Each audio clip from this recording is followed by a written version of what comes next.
Welcome everyone. I'm Gábor, Vészi, Director of Engineering at Prezi, and today I will show you how you can fix everything. But actually, as you already mentioned, I will talk about the story of how we improved our availability and what is the mindset required to solve these kinds of problems. Let's start our story back in 2010. This was when I joined the company. I joined on the 1st of October, and I immediately fell in love with the company. After the first few days, my wife asked me what I really like about Prezi, and I told her that I love our lunches. Why do I love our lunches? This is stupid. I love our lunches because the whole company got together, we discussed cool challenges, and we could influence everything in the company. I remember that I think it was my second day when the designers showed me some design. I told them why it's stupid, and they immediately implemented my idea in the afternoon. This is why I really loved our show and tell meetings. The show and tell meetings are weekly meetings where we show each other what we did last week and what we will do next week. Back then we were very small. I think 20 people were roughly in the company, and in the Budapest office we could all fit in a single room. I'm sitting somewhere there in the corner that you can't see. So what are show and tell meetings? We were looking at presentations basically and presented to each other cool stuff. These are the meetings that even introverted engineers like to present at. So I loved it, and I was really looking forward to the second one. I remember clearly that we were sitting in the room and that we were waiting for the meeting to start. We were loading up our presentation and it didn't load. We had an outage, and I was hired as the first sysadmin, internal sysadmin at the company to improve our availability. So I felt really bad.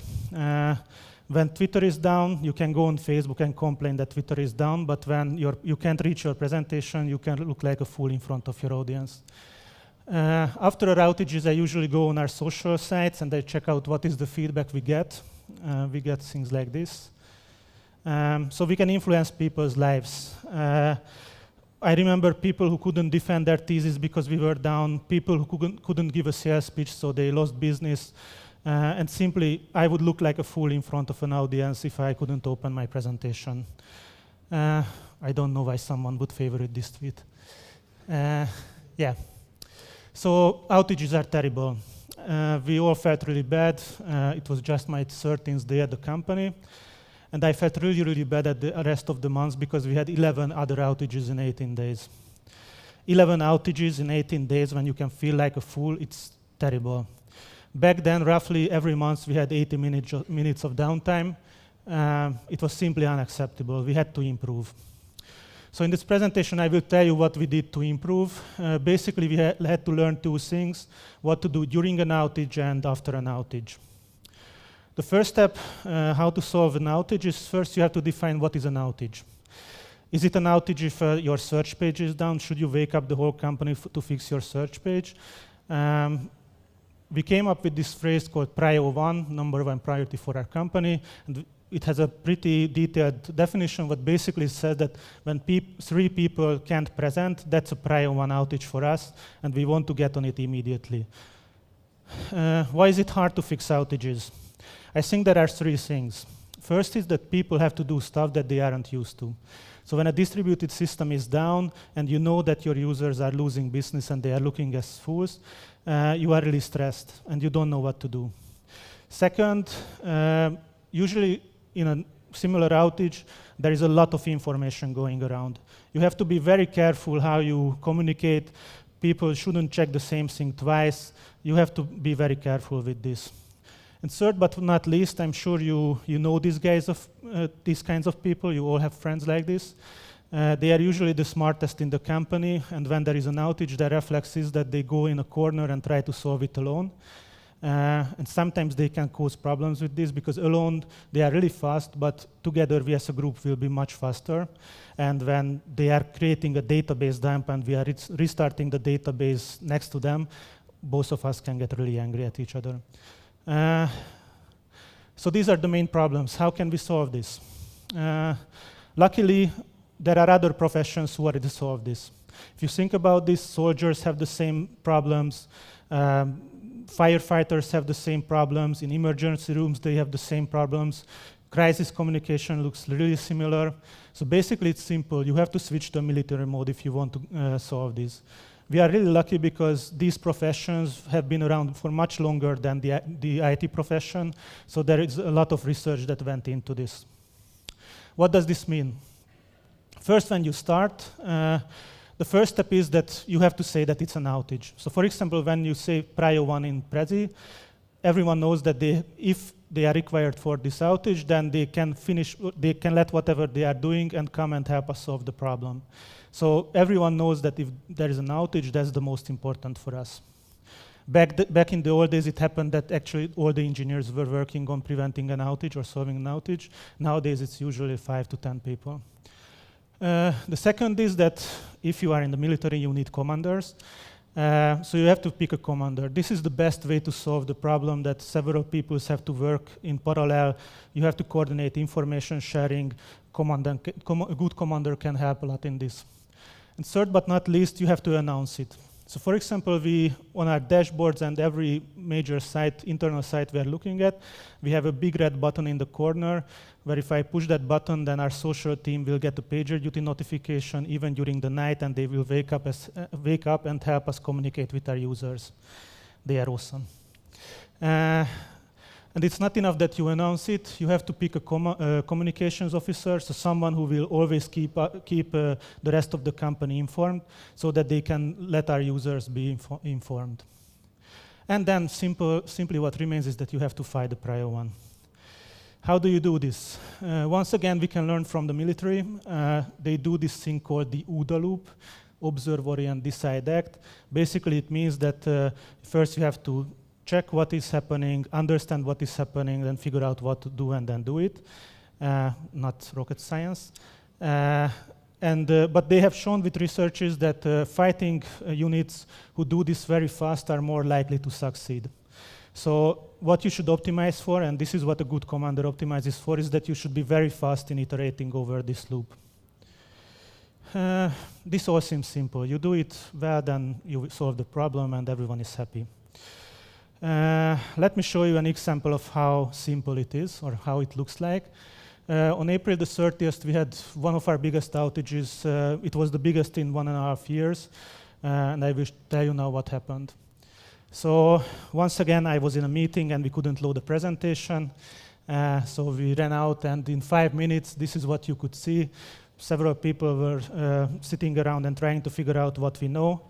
I elected myself commander, and we were really trying to gather all the data we can. In 15-20 minutes, this is what we learned.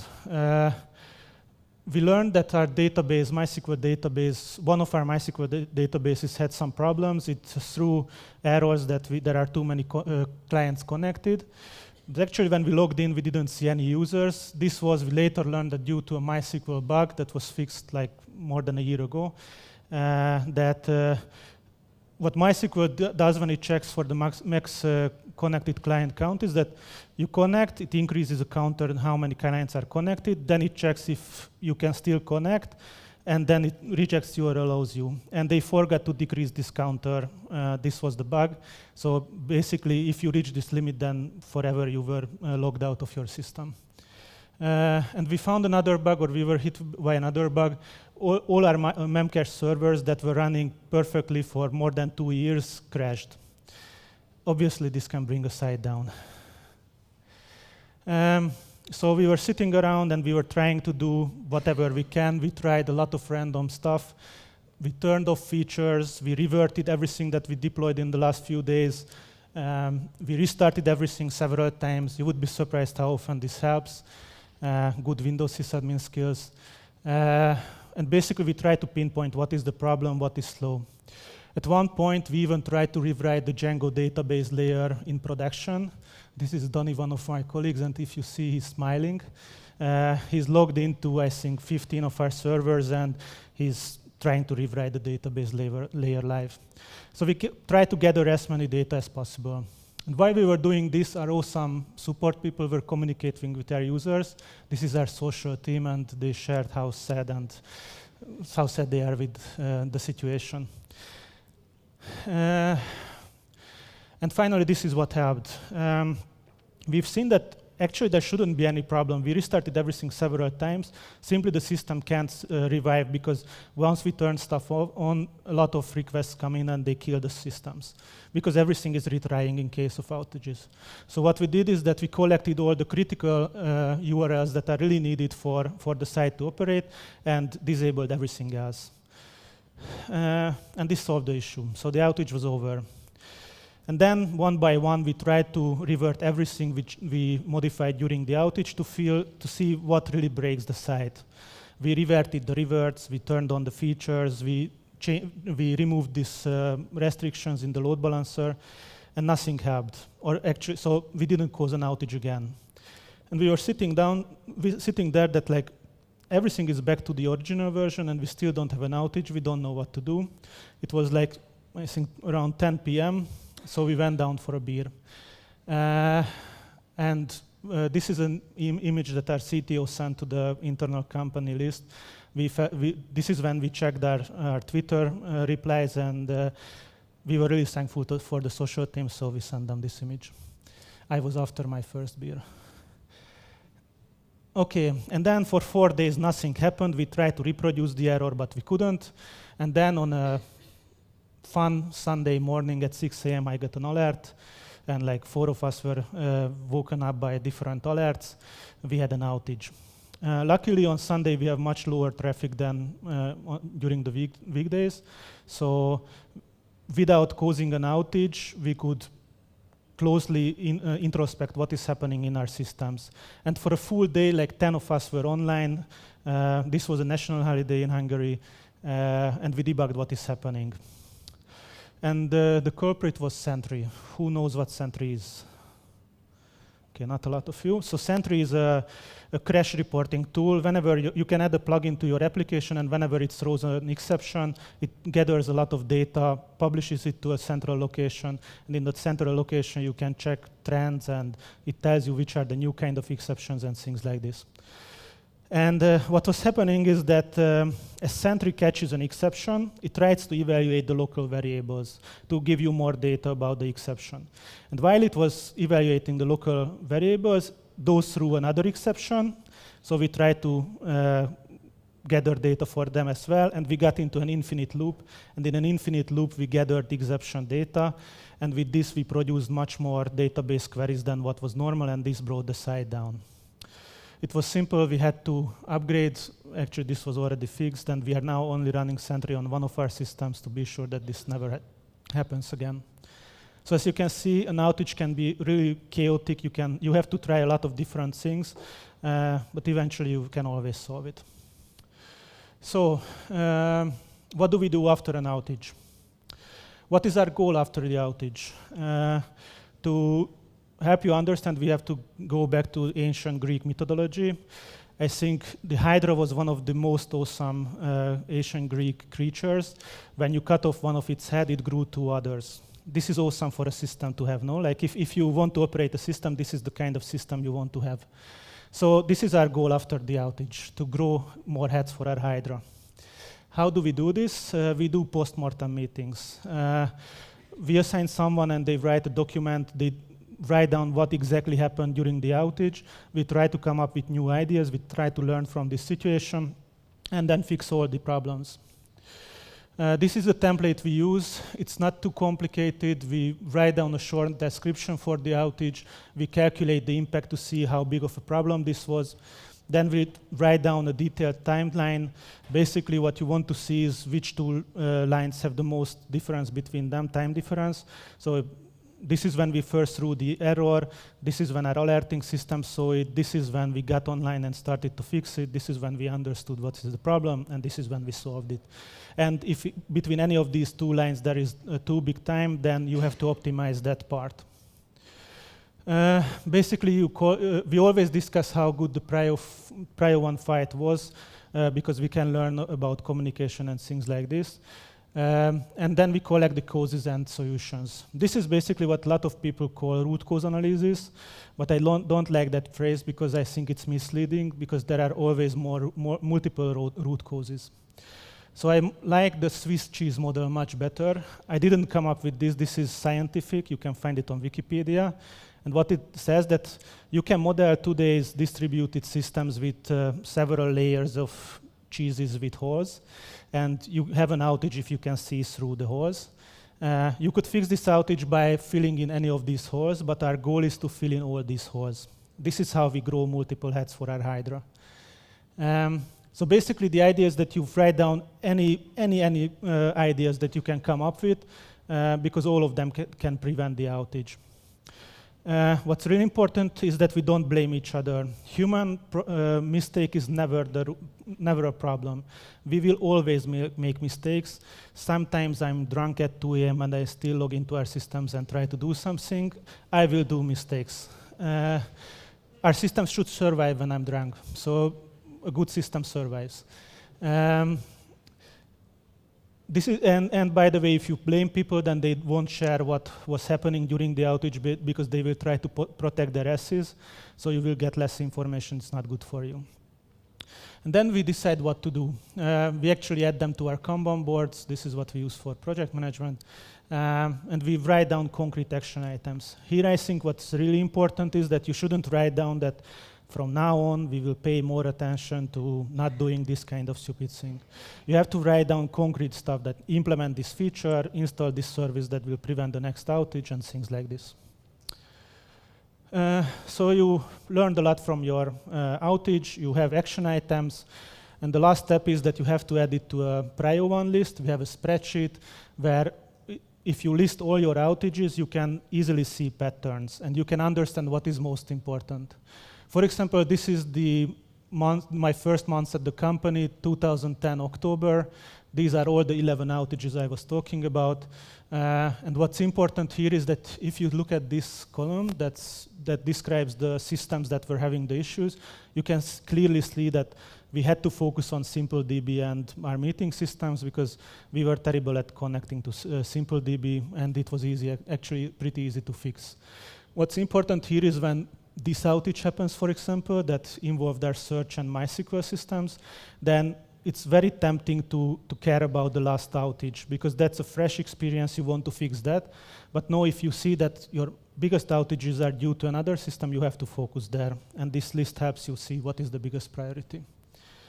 So we learned what to do during an outage, what to do after the outage, what is the effect. If you remember, I told you that back at the end of 2010, we had roughly 80 minutes of outage every month. If you don't take into account our last month, then before that, for half a year altogether, we had 37 minutes of outage. And there was an outage that lasted 24 minutes. So basically, there were several months when we didn't have any outages. We improved a great deal. Actually, our last month, our current month, was pretty terrible, and we will have to investigate it and solve it. For example, yesterday when I was in the hotel preparing for this presentation, we had a 1-hour outage, so I couldn't really prepare. This is what you see. What is the biggest takeaway? If I have to tell you one takeaway, what you can learn from our mistakes, is that ownership is very important. What does this mean in a more practical way?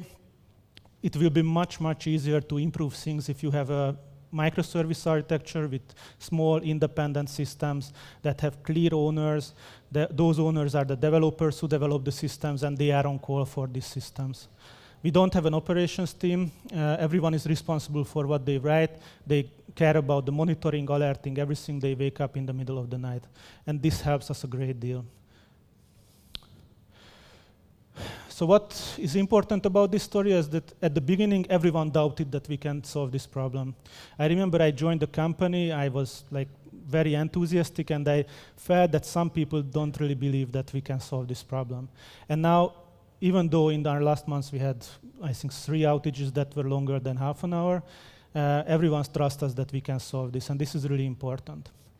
And actually, if you think about it, I didn't tell you anything really difficult. So these are really easy steps. You can do them one by one. We didn't do this right away. We learned a lot during the process, and you can find out your own process how to solve these problems. And what's really cool is that these methodologies don't just work for IT outages. For example, in our hiring process, when someone gets through a few stages of the interview process and we reject them, we do a postmortem meeting. Maybe we can figure out something, how we can improve our previous interview steps. And actually, you can do this in your life, because this is all about the mindset.